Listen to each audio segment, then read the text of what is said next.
हम भारतीय संस्कृति के मूल तत्वों के ऊपर विचार कर रहे थे। भारतीय संस्कृति का मूल तत्व धर्म है।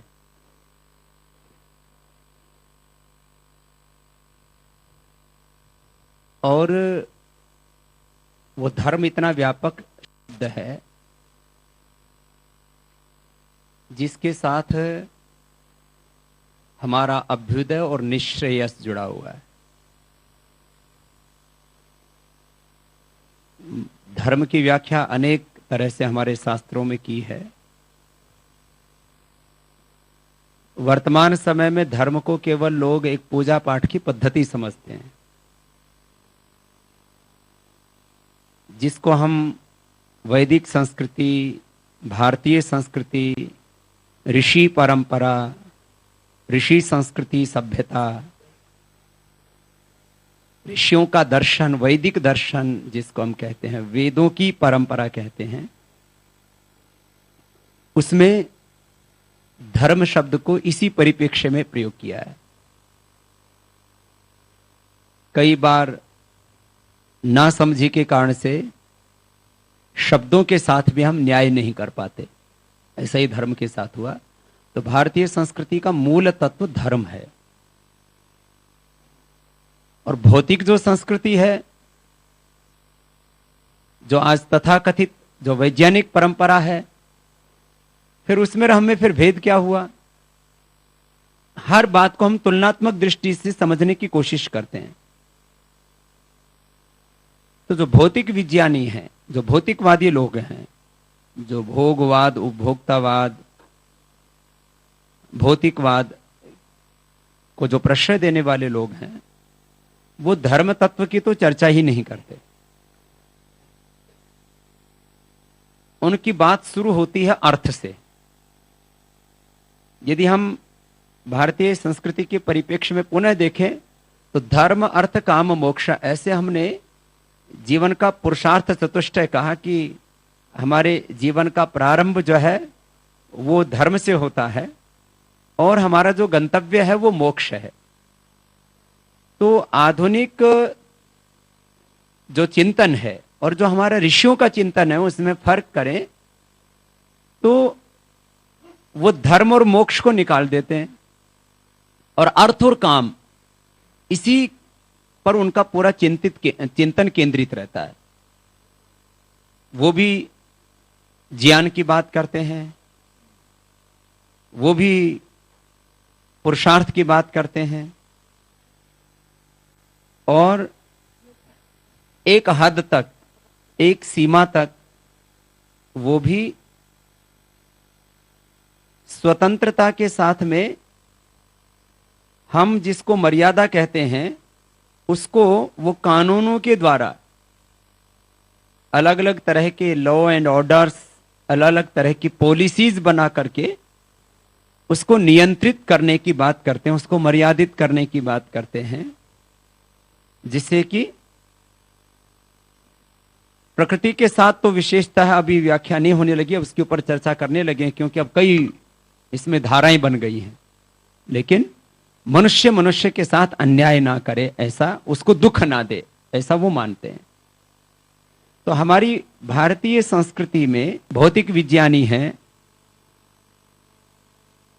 उनमें ये मूलभूत फर्क है कि वो धर्म और मोक्ष, इन दोनों शब्दों, दोनों तरह के चिंतनों को, दोनों तरह के जीवन में जो अवधारणाएं हैं, दोनों तरह का जो जीवन है धर्म से युक्त और मोक्ष जिसका अंतिम गंतव्य, उसको वो स्वीकार ही नहीं करते, उसकी चर्चा करना भी पसंद नहीं करते। उस तरह की कोई चर्चा भी करे तो उस जो है उसको वो अनादर की दृष्टि से देखते हैं, हेय दृष्टि से देखते हैं। अब इस धर्म का मैंने कहा कि विस्तार किया ऋषियों ने कि यतो अभ्युदय निश्रेयस सिद्धि सधर्म, अभ्युदय और निश्रेयस। और इस अभ्युदय और निश्रेयस में भी फिर जो हम ये ऋषियों के दर्शन को, उनके सिद्धांत को, उनकी मान्यताओं को, ऋषियों ने जो हमें जीवन जीने की दिशाएं दी, उसको समझने की कोशिश करते हैं। तो फिर वैयक्तिक जीवन, हमारा फिर सामूहिक जीवन, समष्टिगत जीवन, दो शब्दों में उसको हम जो है समेटें तो जो वैयक्तिक हमारा जीवन है उसके लिए ऋषियों ने बहुत मर्यादाएं निर्धारित की, और उन मर्यादाओं की जिसको जितनी समझ आई वह उतना समझ पाता है। ऋषियों के ज्ञान में अल्पता नहीं है, ऋषियों के जो है कहने में भी किसी तरह से उन्होंने कोई कंजूसी नहीं की है, उनकी अभिव्यक्ति भी बहुत सशक्त है। और इस वैयक्तिक जीवन से लेकर के मैंने कहा समष्टिगत जीवन, समष्टिगत जीवन से तात्पर्य पारिवारिक जीवन है हमारा, सामाजिक जीवन है जिस समूह में हम रहते हैं, अलग अलग परंपराओं के बीच में, फिर उसमें हमारा व्यावसायिक जीवन है, चाहे हम खेती करते हैं, उद्योग करते हैं, हम अनुसंधान करते हैं, अलग अलग क्षेत्रों में हम महनीय काम करते हैं। तो हमारे ऋषियों ने हर एक पहलू के ऊपर बड़ी गंभीरता से चिंतन किया। इसलिए वैदिक संस्कृति को, हमारी भारतीय सभ्यता को हम समझने की कोशिश करते हैं तो धर्म से शुरू होती है, और धर्म से शुरू होकर के और उस धर्म के जो दो बड़े आयाम हैं, अभ्युदय और निःश्रेयस, भौतिकवाद की दृष्टि से हम उसको फिर वापस तुलना करते हैं तो हम भौतिकवाद और अध्यात्मवाद उन दोनों की साथ साथ चर्चा करते हैं। हम आध्यात्मिक धरातल पर रह करके भौतिक उत्कर्ष की बात करते हैं। माने दोनों में फिर फर्क आ गया कि वो यदि उनको धर्म तत्व से आपत्ति है तो भौतिकवाद और अध्यात्मवाद की हमने साथ साथ उपासना की। माने उसी को अभ्युदय निःश्रेयस किसी को शब्द समझ में ना आए तो, और सर्वोच्च प्राथमिकता देने का प्रश्न होता है। बाप बेटे के बीच में भी पैसे का व्यवहार होता है। प्रारंभ में वो खर्च करने के लिए लेता है, मीन्स पहले तो माँ बाप ही खर्च करते हैं, माता पिता हिसाब रखते हैं। बाद में जब वो हिसाब रखने लगता है तब उससे पूछते बेटा कहाँ गए थे, कितने पैसे खर्च हुए। उन संबंधों में संपत्ति महत्वपूर्ण नहीं होती है, संबंध महत्वपूर्ण होते हैं, इसलिए उसको व्यवसायिक संबंध नहीं गिना जाता। मेरा कहने का तात्पर्य है हमारी सर्वोच्च प्राथमिकताएं हमने किसको दी, संबंध को दी या संपत्ति को दी, हमने ऐश्वर्य को दी या त्याग को दी। तो ये प्राथमिकताएं तय होती हैं फिर किसी भी सिद्धांत में, जो मूल मान्यताएं हमारी। तो ऋषियों की जो मूल मान्यता है, ऋषियों का जो मूल सिद्धांत है, वेदों का जो मूल सिद्धांत है, मैं दूसरी तरह से इस बात को कहूं तो हमारी पूरी संस्कृति वेद पर आधारित है। धर्म पर आधारित है या वेद पर आधारित है? क्योंकि वेदों में भी अभ्युदय और निःश्रेयस की ही बात की है, इसके अलावा उसमें कोई बात ही नहीं है। उसमें भी भौतिक उत्कर्ष की बात की है और आध्यात्मिक उत्कर्ष की भी बात की है। अब मैं इसको तुलनात्मक दृष्टि से यदि अन्य मत पंथों के साथ जोड़ता हूं,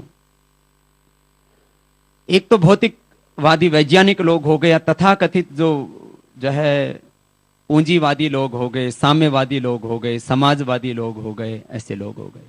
अब हम इसको दूसरे यदि पंथों के साथ तुलना करके देखते हैं तो वहां संबंधों की तो चर्चा आती है। अब उसको कोई कितना समझ पाता है, ये व्यक्तियों की समझ पर बात आएगी। मैं ग्रंथों का नाम नहीं ले रहा हूं क्योंकि एक बहुत बड़ा परिवार है ये विश्व, और उसमें फिर हम थोड़ा ग्रंथों का नाम लेते हैं तो फिर संघर्ष पैदा हो जाते हैं, इतने टकराव पैदा हो जाते हैं। क्योंकि पूरी दुनिया में जो युद्ध चल रहे हैं, जो टकराव चल रहे हैं, जो संघर्ष चल रहे हैं, वो विचारधाराओं को लेकर के चल रहे हैं। इसलिए विचार के बिना तो जीवन आगे बढ़ता ही नहीं है, और विचार ही सारे संघर्ष करवा रहा है। विचारों से युद्ध हो रहे हैं, विचारों के आधार पर ही, भाषाओं के आधार पर ही भारत में ये 33 प्रांत बने हुए हैं। लगभग इसमें कुछ प्रांतों को छोड़ दीजिए, इनमें भी एक कालखंड रहा है भाषाओं के आधार पर।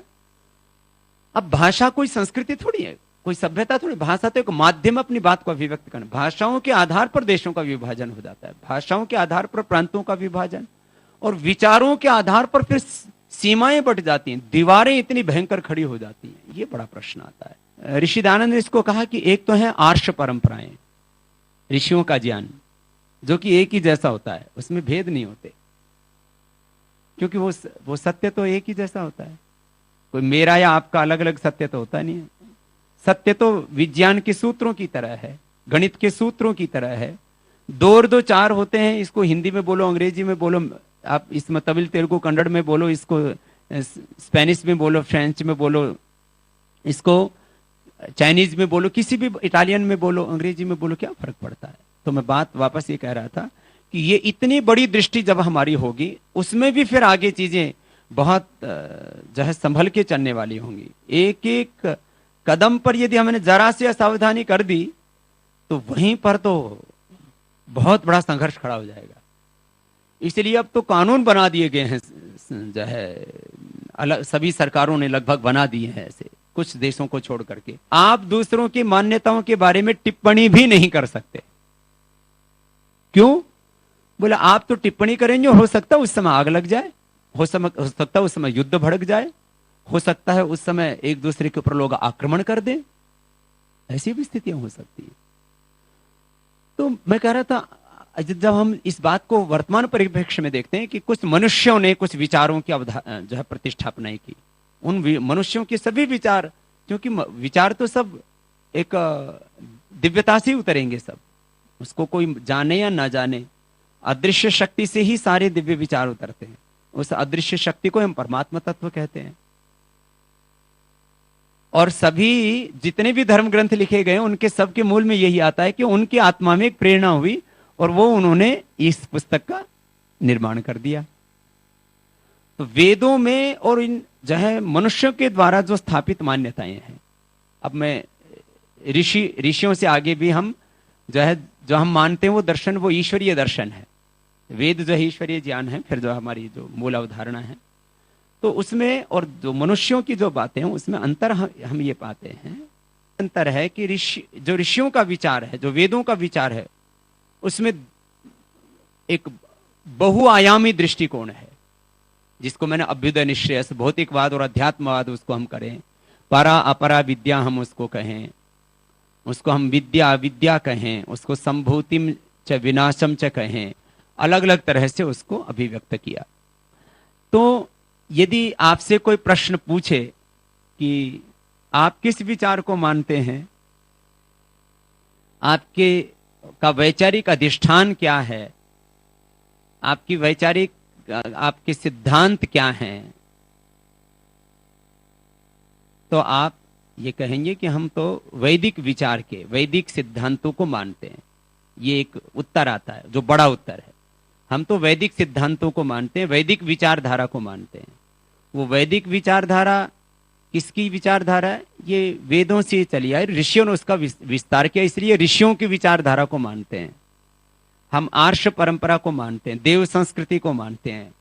और वो संस्कृति क्योंकि भारत में पली बढ़ी विकसित हुई, इसलिए उसको हम भारतीय संस्कृति कहते हैं। और वहां से फिर इसका अभ्युदय निश्रेयस और ये भौतिकवाद और अध्यात्मवाद, फिर इसमें 2 पथ हैं फिर, और दूसरे के साथ में हमने इसका अंतर भी थोड़ा सा करके कहा, चाहे वो वैज्ञानिक मान्यताएं हैं या तथाकथित दूसरी सांप्रदायिक मान्यताएं हैं, मत पंथों की मान्यताएं। जब ये ऋषियों की विचारधारा इतनी महान है, इतनी उदात्त है, और इसमें सब सत्यों का समावेश है। ऋषि दयानंद ने उसको 2 सूत्रों में कहा, सब सत्य विद्या और जो पदार्थ विद्या से जाने जाते हैं उनका आदि मूल परमेश्वर है। माने वो जो है सारे ज्ञान का मूल स्रोत वो परमात्मा है, सारे सत्यों का मूल स्रोत वो परमात्मा है। और वेद सब सत्य विद्याओं का पुस्तक है, कि अर्थात वहां से ये सारा जो है सत्य हमारे सामने पहुंचा है। इसके लिए हमें कृतज्ञ भी होना चाहिए। जो व्यक्ति वैदिक सिद्धांतों, वैदिक सत्यों की अवहेलना करता है, तो भाई सत्य, अब ये तो निर्विवादित सत्य है कि इस धरती पर जितने भी ज्ञान तो किसी न किसी माध्यम से आता है ना, ज्ञान के हम 4 बाह्य साधन मानते हैं, माध्यम मानते हैं। गुरु है, शास्त्र है, और अनुभव और प्रकृति। ये तमाम तरह से हमें जो समझ जहां जहां से आती है, और फिर एक अपनी अंतः प्रेरणा, अंतः प्रज्ञा, आत्मा में उस परमात्मा का जो प्रकाश। तो हम ऋषियों के सिद्धांत को ही नहीं मानते। यदि उनके सत्य तो वहां से हमें मिला, हो सकता हमें जिससे सत्य का बोध हुआ है वो सत्य उसने ना बताया हो हमको, भाई उसको भी ना पता हो कि ये सत्य वेदों से आया है। और यदि वो कृतज्ञ भाव नहीं रखता अपने पूर्वजों के प्रति, ये कृतज्ञता, ये जो है, ये तो फिर ये तो अधर्म हो जाता है, ये तो फिर नासमझी है, ये नादानी है। तो मैं क्या कह रहा था कि ये निर्विवादित सत्य है कि विश्व की सबसे प्राचीन पुस्तक ऋग्वेद है। अब ये इतिहास की दृष्टि से भी इसको सबने स्वीकार कर लिया है, सब लोग मान ले गए इस बात को। तो ये निर्विवादित सत्य है। हम कहते हैं कि फिर इतनी महान संस्कृति और सभ्यता, फिर इसका पराभव क्यों हो रहा है? वैदिक मान्यताएं, ऋषियों की मान्यताएं, ऋषियों का जो विचार, ऋषियों का दर्शन, वो संकुचित होता जा रहा है, वो विस्तार को प्राप्त नहीं हो रहा है। जो अवैधिक मान्यताएं हैं वो इतनी विस्तीर्ण क्यों हो रही हैं? तो इसमें मैं कुछ दोस्त तो अपना मानता हूं और कुछ दोस्त तो समष्टि में होते ही है। देखो, किसी भी जो है विचार में 2 बातें आती हैं सामने, एक व्यष्टि, एक समष्टि। हमारा तो ये कमजोर पक्ष रहा उसमें कि हमने उन ऋषियों के सिद्धांत को पहले तो समझने में भूल की, दूसरी बात फिर समझाने में भूल की। जैसे मैं अपना ही अनुभव कहता हूं, मैं तो बचपन में एक सामान्य घर में पैदा हुआ और देखा बचपन में कि वहां कुछ आर्य समाज के सन्यासी आते थे, वो कुछ बातें कहते थे, हमको ज्यादा तो समझ में नहीं आती थी। फिर जो है हमने कहा भाई हमें तो इस ऋषियों के सिद्धांत को समझना है। बोले जी, ऋषियों के सिद्धांत को समझना है तो पहले तो आपको अष्टाध्यायी पढ़नी पड़ेगी, फिर आपको महाभाष्य पढ़ना पड़ेगा, फिर 4 वेद पढ़ने पड़ेंगे, फिर 6 दर्शन पढ़ने पड़ेंगे, 11 उपनिषद पढ़ने पड़ेंगे, इतना सब पढ़ना पड़ेगा, तब आपको ऋषियों का सिद्धांत समझ में आएगा। तो पहली बात को जानने की कोशिश करें तो बोले भाई ये अपने बस की बात नहीं, ये इतना समझेंगे तो फिर तब तक तो जिंदगी गुजर जाएगी। फिर हमने महर्षि दयानंद को पढ़ा और जो है सत्यार्थ प्रकाश पढ़ा, उस समय जितनी समझ थी। फिर ऋग्वेद आदि भाष्य भूमिका पढ़ी, फिर गो करुणा निधि, फिर ये स्वमंतव्य मंतव्य प्रकाश, ये सब पढ़ा। अब मैंने वो बचपन की बात बताई, अब की बात कहता हूं। फिर मैं जैसे जैसे जो है आयुष्य बढ़ता गया, मैं मिलता था तो किसी से भी बात पूछो, या मैंने बहुत ज्यादा प्रवचन तो नहीं सुने क्योंकि ऐसा अवसर नहीं मिल पाया, लेकिन जब भी किसी से प्रवचन सुनो तो कोई एक मंत्र लेकर के व्याख्या करने बैठ जाता है और उसमें अष्टाध्यायी भी डालता है, उसमें निघंटु भी डालता है, उसमें निरुक्त भी डालता है, उस मंत्र के साथ दूसरे शास्त्रों के संदर्भ भी डालता है। अच्छी बात है, तो उस मंत्र की व्याख्या कर देता है। फिर पूछो कि वैदिक सिद्धांत क्या है, तो बोले प्रतिमा पूजन मत करो, बस जड़ की पूजा करना ये जो है वैदिक सिद्धांत के विरुद्ध है। तो ये स्पष्टता नहीं आ पाती। फिर वह पूछो वैदिक सिद्धांत क्या है, बोले वैदिक सिद्धांत मैंने निषेध में समझाते हैं। वैदिक सिद्धांत यह है कि अधर्म के रास्ते पर मत चलो, ये नहीं कहते कि वैदिक सिद्धांत है धर्म।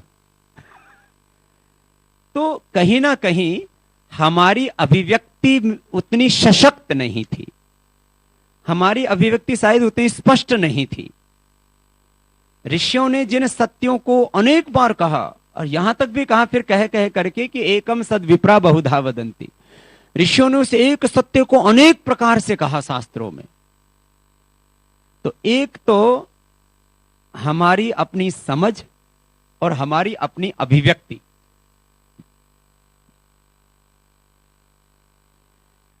मैंने जो वेदों के सिद्धांत को, वेदों के मंत्रों को, वेदों की परंपराओं को नहीं समझते, उन महापुरुषों को भी सुना है जो वो जो है जीवन के संदर्भ में बात करते हैं, संबंधों के संदर्भ में बात करते हैं, व्यापार प्रबंधन के बारे में बात करते हैं, कर्म के संबंध में बात करते हैं, एकत्व के संबंध में बात करते हैं। ऐसे उनकी 2, 3, 3, 5, 5 करोड़, 10-10 करोड़ उनकी फॉलोविंग है। ऐसे भी लोग हैं, 10-10 करोड़ उनकी जो है फॉलोविंग है। और वो लोग वो उनका वैचारिक अधिष्ठान एक उन्होंने नया नाम दे दिया है। वो एक बात खास है, जो भारत की धरती पर अलग अलग संप्रदाय जो है वो विकसित हुए, वो एक बात तो कहते हैं कि ये सारा सत्य ऋषियों से आया। ये बात एक बात कहते हैं वो सब, इतनी बात उनमें जरूर है। मैंने भारत के लगभग सभी संप्रदायों में इस बात को देखा है, चाहे वो जैन हैं, चाहे वो बौद्ध हैं, चाहे वो सिख हैं, चाहे जो है और सनातन धर्म की कई जो है शाखाएं प्रशाखाएं हैं, और आर्य समाज के सभी लोग अलग अलग, ब्रह्म समाज या और दूसरे कहो, मैंने कहा कि उसमें कई फिर अलग अलग वैचारिक अधिष्ठान समय के साथ और बन गए। लेकिन इसमें एक बात मैं कह रहा हूं, जो हम जो कहते हैं कि जो वेदों का सिद्धांत, वेदों की मान्यताएं, अब उसमें एक बड़ा प्रश्न ये आया कि एक तो हमारी समझ और हमने उसको अभिव्यक्ति उतनी गंभीरता से, उतनी व्यापकता से शायद नहीं दी या नहीं दे पाए, इसलिए दूसरे मत पंथ संप्रदाय, दूसरी मान्यताएं, या थोड़ा कठोर शब्द में बोलें तो अवैदिक मान्यताएं, अनार्ष मान्यताएं,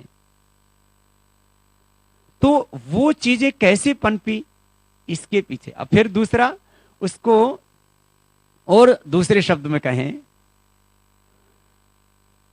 राजनीति में सबसे बड़ा नेता कौन? बोलो।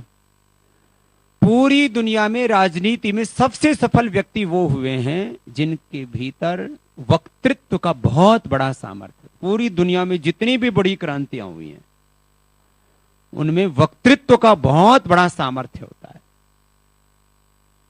तो ये जिनको हम अवैदिक मान्यताएं कहते हैं, हम जिनको अनार्ष मान्यताएं कहते हैं, उन लोगों के पास में बोलने का बहुत बड़ा सामर्थ्य था, है। फिर उससे क्या होता है? उससे उनके पास में बहुत ज्यादा धन का सामर्थ्य आ जाता है। उनके पास में बहुत बड़ा धन का भी सामर्थ्य आ जाता है। फिर जब उनके पास में वक्तृत्व और आर्थिक सामर्थ्य होता है, तो फिर उनको राजाश्रय प्राप्त हो जाता है, राजनीतिक संरक्षण भी प्राप्त हो जाता है। वैश्विक परिप्रेक्ष्य में फिर जो ये अनार्ष अवैदिक मान्यताएं हैं, वो राजनीति के द्वारा पोषित होती हैं। फिर तो राजसत्ता, अर्थसत्ता और वाक्पटुता, ये तीन चीजें ऐसी जुड़ गई कि जिससे कि जो अवैदिक मान्यताएं हैं वो बहुत ज्यादा विस्तार पाने लगी। तो हमको जो है इन चीजों को समझना पड़ेगा, और फिर इनको जो ऋषियों ने जिन वैयक्तिक, पारिवारिक, सामाजिक, व्यावसायिक, आर्थिक, राजनैतिक और वैश्विक जीवन के संदर्भ में जो हमें विचार दिए, जो सिद्धांत दिए, जिन सत्यों को हम तक संप्रेषित किया, उनको हम आत्मसात करके जिए। अब कल तक इस आर्ष परंपरा, इस वैदिक परंपरा, वैदिक सिद्धांत का एक मूलभूत आधार स्तंभ है कर्म का सिद्धांत। अब इसको अलग अलग परिप्रेक्ष्य में बोलें तो मैंने पहले दो शब्दों में पहले उसको कहा कि हम ये धर्म मूलक है हमारी संस्कृति। फिर उनको मैंने कहा कि और विस्तार से कहो तो धर्म, अर्थ, काम, मोक्ष मूलक है, और उसमें प्राथमिकता धर्म को है, सर्वोच्च प्राथमिकता। सर्वोच्च प्राथमिकता आध्यात्मिकता को है, निश्रेयस को है, और उसके ऊपर अभ्युदय का हमें विस्तार करना है।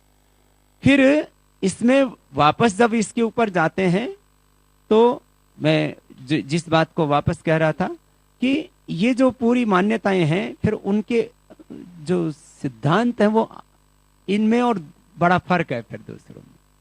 कर्मफल व्यवस्था, अब इसके पीछे पूर्व जन्म, पुनर्जन्म, फिर जो हमारा कर्माशय, और फिर जो है उसका प्रभाव, उसका विपाक जो हम देख रहे हैं अलग अलग तरह से। अब ये चीजें कहाँ दूसरी जगह कहाँ गड़बड़ हो जाती है? तो जो भौतिकवादी लोग हैं वो क्या कर्मफल व्यवस्था को जैसे हम मानते हैं वैसे मानते हैं? बोलो, कैसे मानते हो? नहीं, कर्मफल को तो मानते हैं। वो कहते हैं जो जितना पुरुषार्थ कर रहा है उतना उसको उसका फल मिलना चाहिए, तो वो उसका निर्धारण खुद करते हैं। कर्मफल का भी निर्धारण, श्रम का भी निर्धारण वो राजनीतिक व्यवस्था के द्वारा करते हैं। कर्मफल, अब जैसे मजदूरी करेगा तो कितना पैसा मिलेगा, और कुछ तो मार्केट के आधार पर तय करने के लिए बोलते हैं कि समाज तय करेगा उसको, कि जिसको मार्केट कहते हैं, मैंने समाज तय करेगा। लेकिन उसमें कुछ तय करते हैं वो, कि एक जो है कुशल श्रमिक है, एक अकुशल श्रमिक है, और अकुशल में भी फिर कई श्रेणियां हैं, कुशल में भी कई श्रेणियां हैं, तो वो उसका निर्धारण खुद करते हैं कर्मफल व्यवस्था का। और दंड का भी निर्धारण वो खुद ही कर लेते हैं। ये जो भौतिकवादी लोग हैं ना, ये परासत्य को तो मानते नहीं, तो ये अपने आप ही कर्मफल व्यवस्था भी अपने आप निर्धारित करते हैं लगभग, और जो है उसमें उसकी दंड व्यवस्था भी अपने आप ही निर्धारित कर लेते हैं। ऐसा करके ये विषय चल रहा था। फिर जो अवैदिक मान्यताएं हैं वहां तो और बड़ा, इसमें तो बहुत गड़बड़ हुई है। वहां तो मोक्ष की अवधारणा तो बहुत थोड़ी जगह पर है, स्वर्ग और नरक की अवधारणाएं ये बहुत ज्यादा है, और उसमें भी जो है कर्म कम और मजहब विशेष भूमिका निभाता है, कि आप इस मजहब के हैं तो आप स्वर्ग में जाएंगे, आप इस मजहब के हैं तो आप स्वर्ग में नहीं जाएंगे, इसलिए आपको इस मजहब में आप दीक्षित हो जाएंगे तो आप स्वर्ग में चले जाएंगे, नहीं होंगे तो आप नहीं जाएंगे। ऐसा करके ये सारा चल रहा है। अब इस पूरे उससे बाहर निकालना यदि संसार को, तो फिर एक अलग सारी संसार की फिर बड़ी समस्या ही क्या है? अज्ञान, अभाव और अन्याय। अब इससे बाहर निकालना है तो फिर कहते हैं कि एक सबके भीतर जो है ज्ञान का प्रकाश हो, सबकी समझ बढ़े, तो ये चीजें मिट सकती। मैं एक पहले हम बचपन में ऐसा सोचते थे कि सारी दुनिया की मान्यताएं बदल जाएंगी, सब लोग वैदिक मान्यताओं को मानने लग जाएंगे, ऋषियों की मान्यताओं को, ऋषियों की सिद्धांत को। फिर हमने बाद में देखा, रे भैया तो बहुत ऋषियों के सिद्धांत को मानने वाले तो बहुत थोड़े लोग हैं। फिर अब मैं ये देखता हूं कि शायद अभी में हो सकता है कि ये जो इस समय जो परिस्थिति बनी हुई है इसमें अंतर आ जाए भविष्य में, लेकिन अभी जो मान्यताएं बनी हुई हैं लोगों की, अब इसमें एक चीज मैंने देखी, शायद उससे कमोबेश आप भी सहमत होंगे, थोड़ा बहुत असहमति हो सकती है किसी एक सूक्ष्म रूप में। व्यवहारिक स्तर पर अब सभी लोग जो है समझदारी की बातें करने लग गए हैं। मैं व्यवहारिक स्तर पर बोल रहा हूं, राजनीतिक स्तर पर नहीं हो रही हैं, संस्थागत स्तर पर ये बातें नहीं हो रही हैं। व्यक्तिगत स्तर पर और व्यवहारिक स्तर पर जब आपस में बैठते हैं तब जो है एक बात ठीक होने लगी है।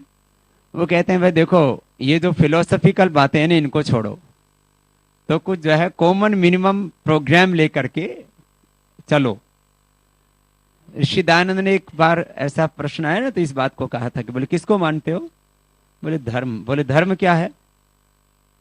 तो बोले भाई यही जो है अहिंसा है, सत्य है, अस्तेय है, ब्रह्मचर्य है। तो इस वाली बात पर शायद वापस लोग मान जाएं, उसको कम से कम अब इस रूप में तो मानने लग गए हैं कि नहीं जो है आध्यात्मिकता होनी चाहिए। जिन लोगों को आध्यात्मिकता कहने में दिक्कत है वो कह रहे हैं नैतिकता होनी चाहिए। नैतिकता भी जिन लोगों को कहने में दिक्कत है उनको ऐसा लगता है कि जो है सच को तो मानना ही चाहिए। ऐसा अब एक विचार आने लगा है। तो अब एक बड़ा परिदृश्य आपके सामने थोड़ा सा इसलिए रखा कि हम चीजों को और थोड़ा सा समझें, तो हो सकता है कोई रास्ता निकल आए। और ये समझ वाला जो रास्ता है, ज्ञान यदि विकसित हो व्यक्ति का और उसमें आग्रह, उससे हम मुक्त हो पाए। आग्रह से मुक्त होना इस रूप में तो संभव नहीं दिखता अभी, क्योंकि हम विचारों के साथ साथ जो है सिद्धांत भी उसमें कम हो जाते हैं, व्यक्तियों के साथ बन जाते हैं। और उन व्यक्तियों में सबसे अच्छा विचार किसका, सिद्धांत किसका? तो हम कहेंगे कि ऋषियों का। ठीक है। फिर जो विशेष संप्रदाय हैं वो कहेंगे नहीं, सबसे अच्छा विचार ईसा मसीह का, सबसे अच्छा विचार फिर जो है वो भगवान बुद्ध का, सबसे अच्छा विचार वो भगवान महावीर का, सबसे अच्छा विचार गुरु नानक देव, गुरु गोविंद सिंह जी का। अच्छा, उनको पूछोगे तो वो फिर क्या कहेंगे, वो अलग बात है फिर, है ना।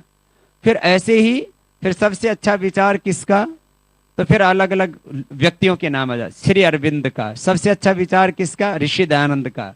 सबसे अच्छा विचार किसका, जय कृष्ण मूर्ति का सिद्धांत। वो चिंतन पीछे वाला थोड़ा गौण हो जाता है, बीच का एक व्यक्ति। फिर संगठनों में आ जाते हैं तो फिर बोले सबसे अच्छा विचार किसका, बोले हमारे स्वामी जी का। बोले वो जो कह रहे हैं ना वो सबसे अच्छा विचार है। फिर उसको लेकर के और फिर संघर्ष पैदा हो जाते हैं। ये एक बड़ा विकट प्रश्न है।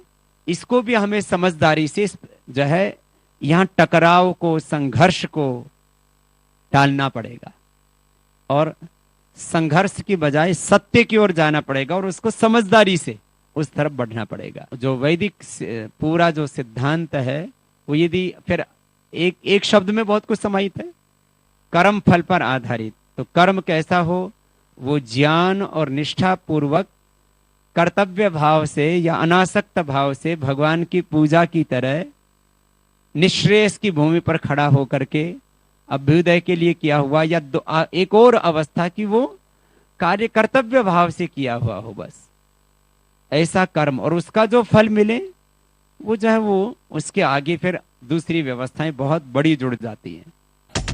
श्रद्धाचार्य सत्यजीत जी से कहूंगा कि वो इसी बात के ऊपर आज का पूरा विषय रखें। जो प्रश्न है उन प्रश्नों को भी लेंगे जैसा वो उचित समझेंगे, और हमें ये कर्म ही समझ में आ जाए तो मुझे लगता है हम बहुत चीजों से बच जाएंगे, अशुभ से बच जाएंगे। जो भी हमसे पाप होता है या अशुभ होता है, अपने या दूसरे के चित्त को जिससे कष्ट पहुंचता है, वो भी तो हमारा कर्म ही तो होता है। बहुत बड़ा शब्द है ये कर्म, इसमें सब कुछ समाहित है, सारा धर्म, सारी संस्कृति, सारी सभ्यता। जो कहते हैं वैदिक जो विचारधारा, ऋषियों की विचारधारा, सब कुछ इसके अंदर समाहित है। एक इतना व्यापक शब्द है कर्म, और उसके फल यदि हम इसको समझ जाएं तो मुझे लगता है एक क्षण भी हमारे जीवन में प्रमाद ना हो हमसे। श्रद्धेय आचार्य श्री इस विषय पर और आगे पूरा प्रकाश डाले।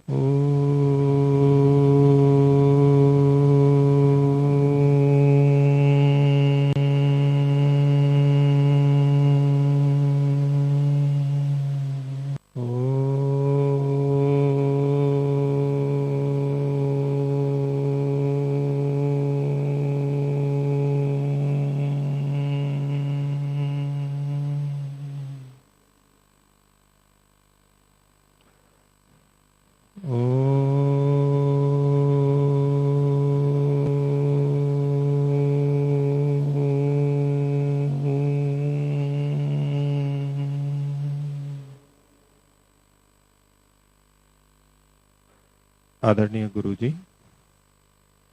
आदरणीय स्वामी जी और यहाँ उपस्थित सभी आदर के योग्य सन्यासी वृंद,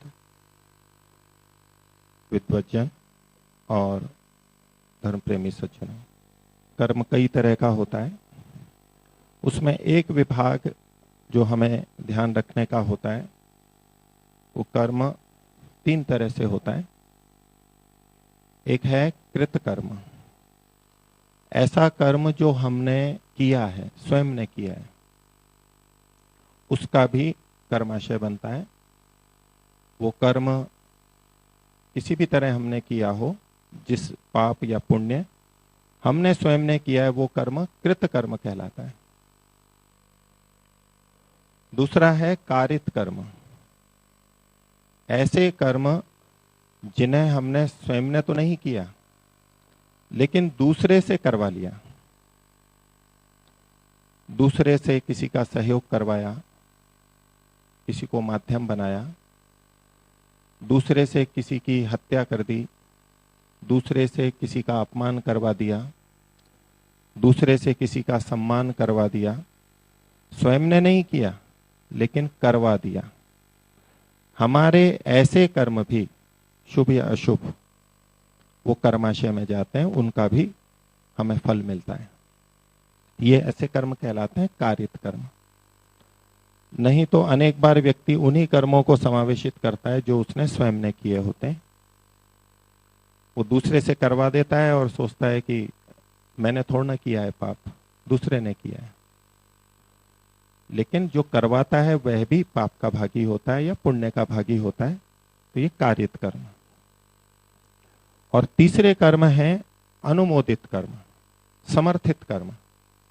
न तो स्वयं किया, न दूसरे से करवाया, किंतु जो किसी अन्य ने किया या करवाया उसका समर्थन किया, अनुमोदन किया, हाँ ये अच्छा किया।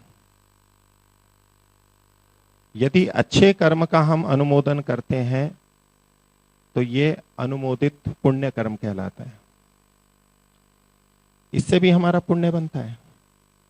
बहुत से शुभ कर्म हम नहीं कर सकते, कुछ बड़े बड़े कार्य होते हैं, हमारी शक्ति, सामर्थ्य, धन, संगठन नहीं होता, लेकिन कोई दूसरे कर रहे होते हैं अच्छे कार्य। उनका यदि हम अनुमोदन करते हैं, चाहे वाणी से, मन से, शरीर से किसी तरह समर्थन करते हैं, उससे भी हमारा पुण्य कर्माशय बनता है। क्योंकि जब जब हम धर्म या शुभ की स्थापना करते हैं, लोगों का हित करते हैं, तो उससे हमारा पुण्य बनता है। इसी तरह से यदि किसी गलत कर्म का हम समर्थन करते हैं, बोल करके या वैसे सहयोग करके, उससे हम उस अधर्म को बढ़ावा देते हैं। और इसलिए बुरे कर्म का अनुमोदन, समर्थन करने से भी पाप बनता है। हम जितने कर्म करते हैं, करवाते हैं, उससे कहीं अधिक कर्म हम अनुमोदित करते रहते हैं, समर्थन करते रहते हैं अथवा विरोध करते हैं। यदि अच्छे कर्म का विरोध करेंगे तो हमारा पाप बनेगा। यदि अच्छे कर्म का समर्थन करेंगे, अनुमोदन करेंगे, तो पुण्य बनेगा।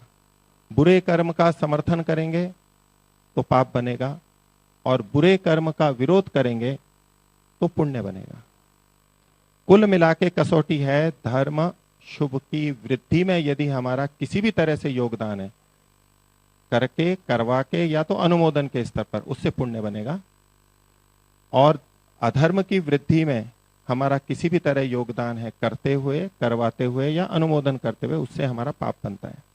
तो कर्म की 3 श्रेणियां, कृत, कारित और अनुमोदित।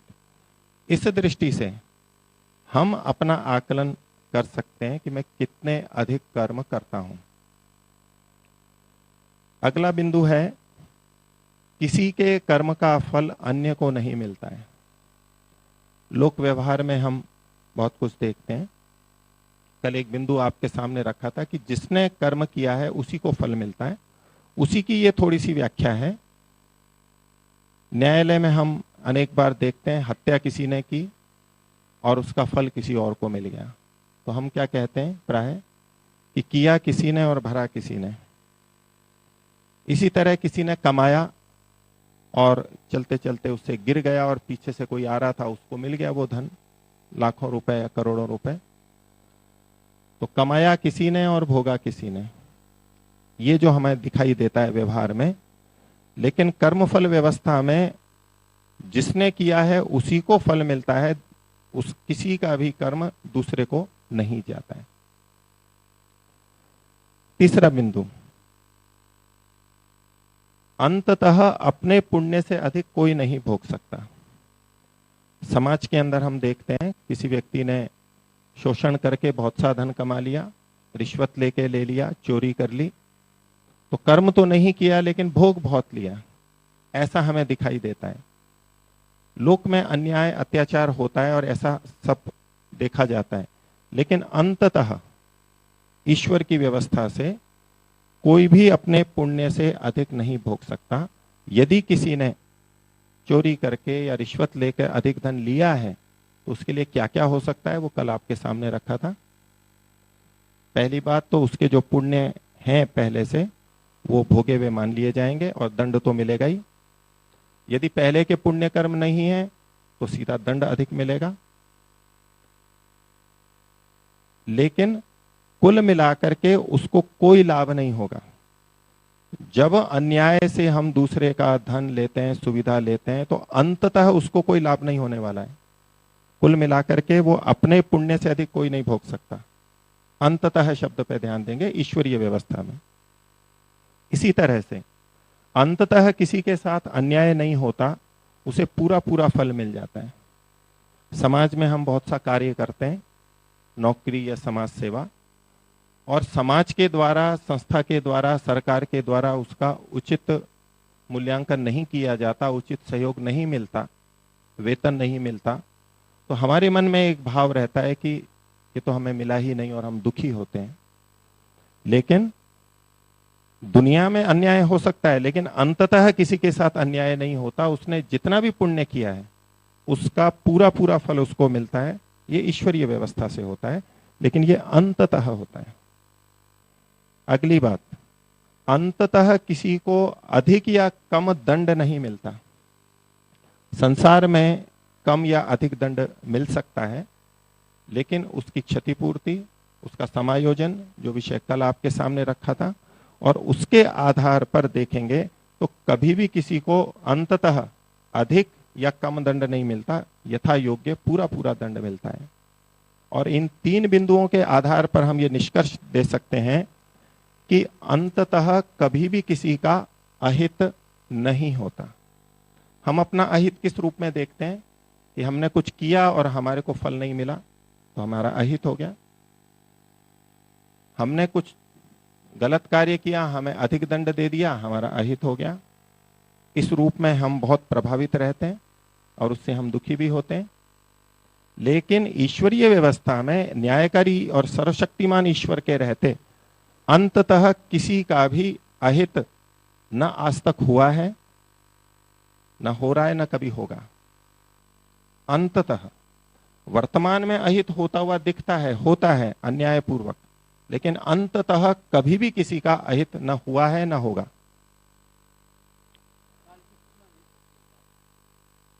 अगले जन्म में आगे जब वो भी ईश्वर की व्यवस्था होती है, वर्तमान में तो होता हुआ दिखेगा, क्योंकि कर्म की स्वतंत्रता ईश्वर ने दे रखी है।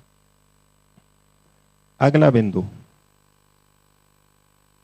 हमें कर्मों के अनुसार फल मिलते हैं और फल को भोगने से हमारे उतने उतने कर्म कम हो जाते हैं। जितना हम भोगते हैं उतना कर्माशय कम हो जाता है। उसके लिए लिखा, जो सुख सुविधा साधन या अवसर के मिलने पर या लेने पर उतना उतना पुण्य कर्माशय हमारा कम हो जाता है। एक व्यवस्था हमारे समाज में चलती है कि हमने विद्यालय में प्रवेश लिया, कुछ रुपए दिए, उसके लिए हमारा भोजन की व्यवस्था है, बिजली पानी की, रहने की व्यवस्था है। एक वो खर्चे का हिसाब चलता है। हम घर पे हैं तो बिजली का मीटर चल रहा है, वहां एक व्यवस्था है। पानी का मीटर चल रहा है या गैस का मीटर चल रहा है, उसके जितना हम खर्च करते हैं उतना वहां पर चढ़ जाता है और उतना हमें धन देना पड़ता है। ये तो यहाँ की लौकिक कुछ व्यवस्थाएं हैं, लेकिन ईश्वरीय दृष्टि से भी इन सब चीजों में ऐसी ही व्यवस्था होगी कि हमने कितना भोजन लिया है। एक हॉस्टल के लिए मान लीजिए 1000 या 2000 भोजन का शुल्क है, यहां तो हमने दे दिया, लेकिन एक व्यक्ति 2 ही रोटी खाता है या 4 रोटी खाता है, चबा चबा के खाता है, उसी से ही वो अपना पूरा पोषण ले लेता है। और एक व्यक्ति 8 रोटी खाता है, 10 रोटी खाता है और बिना चबाए खाता है और वैसे ही खूब खा लेता है। दोनों ये क्या सोचते हैं कि हमने शुल्क दे दिया है 2000 रुपए जितना भी है महीने का, और उसी के अंतर्गत हम ले रहे हैं। लौकिक व्यवहार में तो वहां कोई भेद नहीं होगा, भरपेट खाने की बात है, किंतु ईश्वरीय दृष्टि से हम जितना भोग करते हैं उतना उतना कर्माशय घटता जाएगा, हमारा पुण्य। हम यदि 3 रोटी में काम चला लेते हैं तो उतना ही लगेगा, 4 में लगाते हैं तो उतना घटेगा। जितना भोगते हैं, वस्त्र, जितने वस्त्रों का हम उपभोग करते हैं, हमने अपने लिए लिए हैं, उतना उतना पुण्य कर्माशय उसका घटेगा। जितना जल हम काम में लेते हैं, हम 10 बाल्टी से भी नहा सकते हैं, 5 बाल्टी से भी नहा सकते हैं और 2 बाल्टी से भी नहा सकते हैं। अब आश्रम में तो कोई बिल लिया नहीं जाता शिविरार्थियों से या गुरुकुल के ब्रह्मचारियों से, वो तो निशुल्क व्यवस्था है। निशुल्क भले ही हो, लेकिन ईश्वरीय दृष्टि से सबके अपने अपने खाते चल रहे हैं। कोई भी व्यक्ति किसी दूसरे का कभी भी भोग नहीं सकता है, सबके अपने अपने खाते चल रहे हैं। हमें भले ही दिखाई दे रहा है कि निशुल्क है, और कहीं निशुल्क भोजन होता है तो हम चले जाते हैं और अधिक भी खाते हैं वहां पर कि आज तो निशुल्क है, शाम को घर पे नहीं बनाना पड़ेगा। जो खिला रहा है उसका तो पुण्य बन गया, हमारा क्या हुआ है? हमने अपने कर्माशय में से ही खाया है, उसका पुण्य बना। हमने जितना भोगा उतना हमारा कर्माशय कम होगा, जितना भी हम भोग रहे हैं। जितनी बिजली हम जला रहे हैं, हम सो गए और बिजली चला के छोड़ रखी है हमने, बिजली का शुल्क विद्यालय का हमने दे रखा है, लेकिन हम पूरी बिजली जला के छोड़ रहे हैं। हमने उपभोग किया है, उसका भुगतान करना पड़ेगा। हम बिजली खुली छोड़ करके बाहर निकल गए, 1 घंटे बाहर घूमते रहे और अंदर बिजली चलती रही, यज्ञ में आ गए, कक्षा में आ गए। जितना जितना हम इनका उपयोग करते हैं उतना उतना हमारा ही कर्माशय होता है। किसी आश्रम या विद्यालय का तो जो होता है वो एक लौकिक व्यवस्था है। मूल सिद्धांत क्या है? हम जितना भी भोगते हैं, जो भी व्यक्ति जितना भी भोगता है, उसका अपना अपना कर्माशय उतना उतना क्षीण होता है। तो ये तो भौतिक वस्तुएं हो गई दोनों। इसी तरह से ज्ञान भी एक फल है। ज्ञान भी हमें जो मिलता है, जैसे धन मिलता है, पानी मिलता है, ऐसे ही ज्ञान भी मिलता है। लेना, दूसरों से हमें लेना, हमें ज्ञान लेने का अवसर मिला है, तो ज्ञान ले रहे हैं तो उसका भी हमारा कर्माशय घटेगा। क्योंकि जब हम ये कहते हैं कि बड़े पुण्य से हमें वैदिक संस्कृति मिली है, विद्वानों का संग मिला है, बोलते हैं ऐसा, तो जब पुण्य से मिला है तो उसको लेंगे तो पुण्य नहीं घटेगा?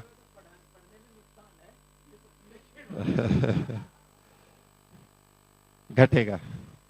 लेकिन जैसे दुकान से हम सामान खरीदते हैं तो हमेशा जेब खाली होती ही है,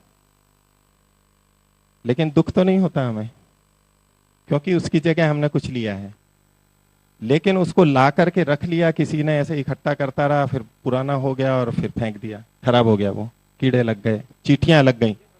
यदि हम धन दे के वस्तु ले लेंगे और उसका उपयोग नहीं करेंगे तो घाटे की बात है। यदि हमने वस्तु खरीदी, पैसा दिया और आके उसका सेवन किया, भोजन ले लिया और उससे हमने दिन में काम किया, मेहनत की, तो लाभ हो गया हमारा।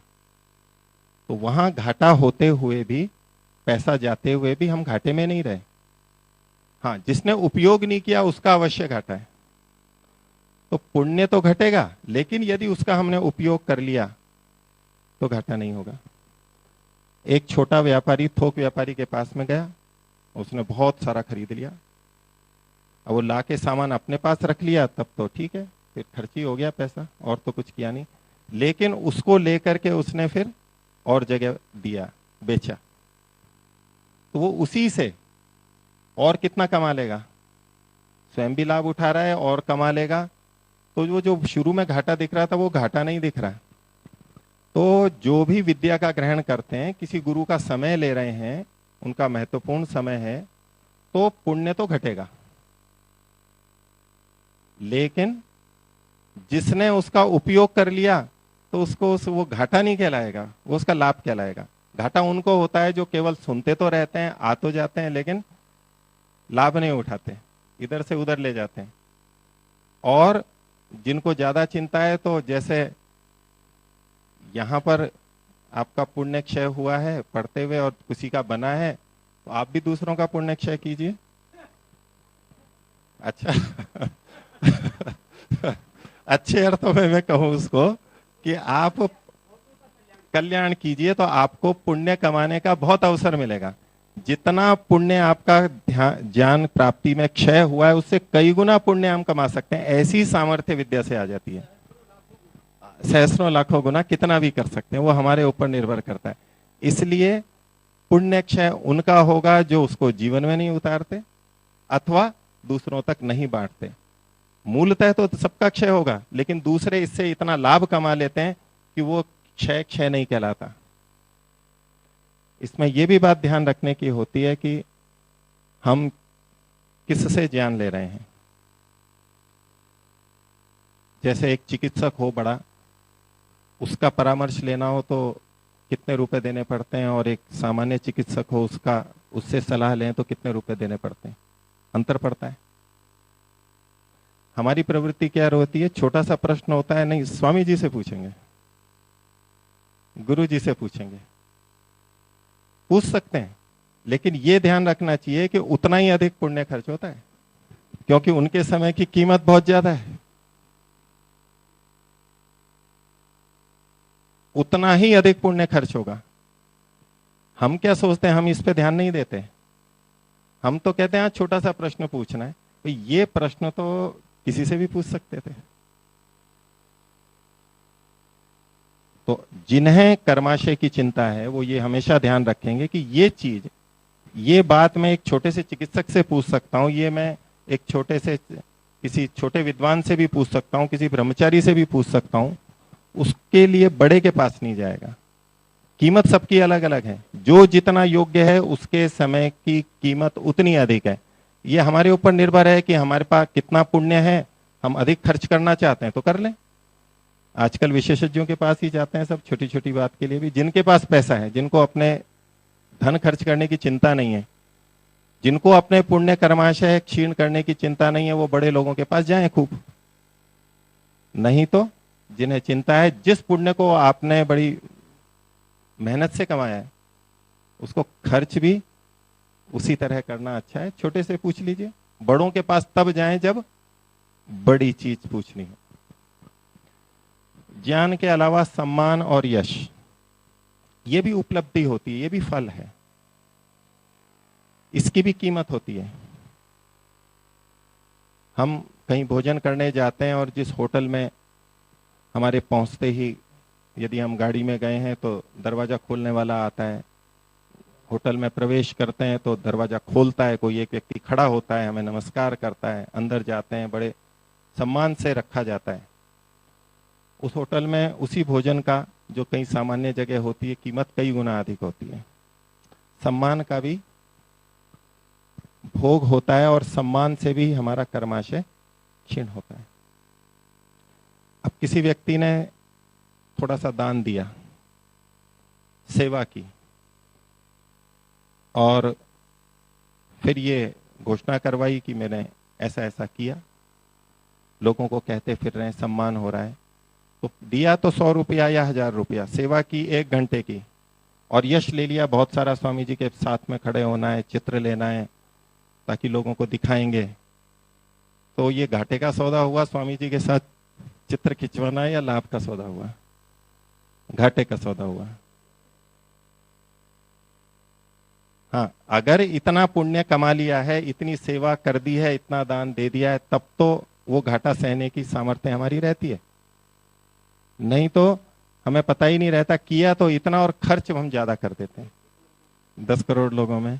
तो वो यश जो ले लिया, तो यश से भी हमारा पुण्य क्षीण होता है, तो जब हम समाज में काम करते हैं और किसी दूसरे को श्रेय मिल जाता है तो हमें दुख होता है, सुख होता है? दुख होता है।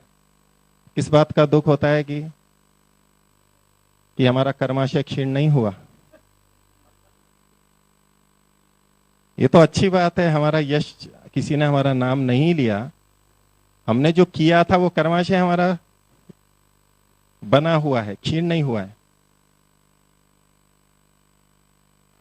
लेकिन इसकी समझ नहीं होती है, तो जितना हम करते हैं, जैसे व्यापार कमाने वाला 10 रुपए कमाए और 100 रुपए का घाटा उठा ले, तो जो यश के पीछे अधिक भागते हैं वो अधिकतर ऐसे होते हैं।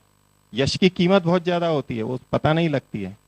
दूसरों ने हमें यश दिया लेकिन हमने नहीं भोगा, यदि उसका सुख हमने नहीं भोगा तो हम बच जाएंगे। जैसे फुटबॉल खेलते हैं और वो फुटबॉल से गोलकीपर को मारते हैं, गोल पे मारते हैं, तो गोलकीपर क्या करता है?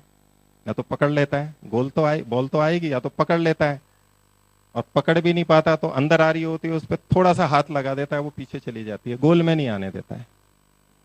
तो ऐसे ऐसे वचन मान लो कहीं फंस जाएं बड़े बड़े लोग, तो जैसे वो गेंद आती है और उसको कभी इधर हटा दिया, कभी ऊपर हटा दिया, कभी इधर, अपने पे नहीं आने देंगे।